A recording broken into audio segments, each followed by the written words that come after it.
ठिकाणी आलेले जे सगळे समाज बांधव आहेत ते कुठून आलेले तर नेमकं इथं सगळं जे व्यवस्था आपण पाहतो का आत्ताच चक्का जाम झाला तर दिसतंय।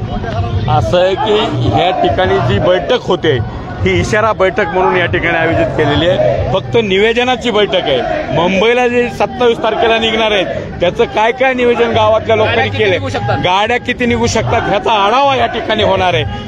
त्याच्यासाठी ही बैठक याला सभेचं स्वरूप आलंय, म्हणजे लोक किती आक्रमक आहेत ह्या विषयावरती ह्याच्यावरून सिद्ध होतंय।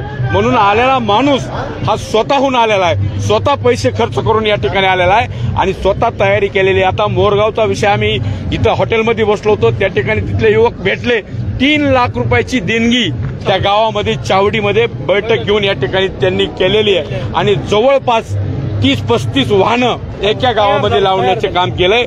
स्वतः त्यांना जे आता या आंदोलनामध्ये जायचंय, जे स्वतः त्या ठिकाणी किराणा लागणार आहे, खाण्यासाठी काही वस्तू लागणार आहेत, या सगळ्या सोबत घेऊन ते त्या ठिकाणी जाणार आहेत। म्हणजे ह्याची तयारी पूर्ण त्यांनी केलेली। इकडे बघितलं तर लक्ष्मण हाके हे शरद पवारांवरती वारंवार टीका करतायत। ओबीसीच्या मंडल यात्रेच्या अनुषंगाने असेल, मराठा आरक्षणाच्या आंदोलनाच्या अनुषंगाने असेल, नेमकी टीका टिप्पणी वारंवार केली। विषय असा आहे की मराठवाड्यामध्ये हा विषय अत्यंत तीव्र आहे।